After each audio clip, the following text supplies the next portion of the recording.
Naitwa Mtula Kilonzo Junior, Governor wa Makueni. Hivi leo tumefanya mkutano wa 3 na washikadau ambao wanatusaidia katika mipango ya maendeleo. Kwa kimombo tunawaita partners development, ambao kwa miaka 3 wamekuwa wakitusaidia katika mipango ya maendeleo kwa sekta mbalimbali ambazo wamekuwa wakitumia fedha zao.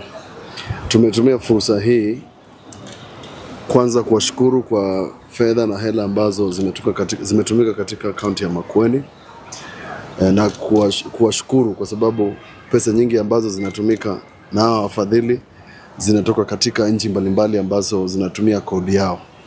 Na pia tumetumia fursa hii kuwapatia feedback ya wananchi ni nini ambacho tumekifanya, na tumetengeza pia mkataba maalum wa kuonyesha ni nini tutakuwa tukifanya miaka inayokuja kuhusiana na wafadhili. Tutakuwa tukifanya kazi gani, kwa sababu kwa miaka hiyo 3 tumekuwa nikisisitiza kwanza kwamba wale ambao wanafanya kazi Makueni waanze kazi yao kwa ofisi ya gavana.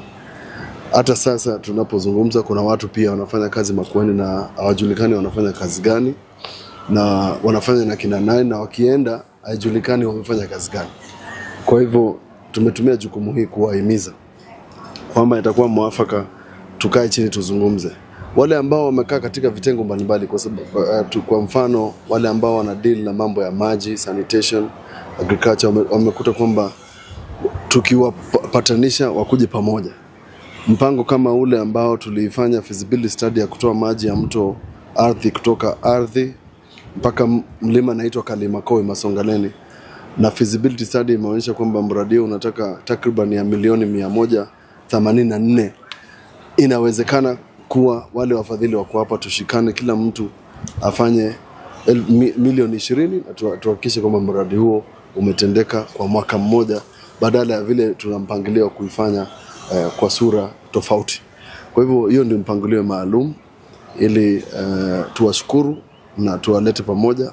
Wengine wamejuana leo, ndio waendelee kujuana.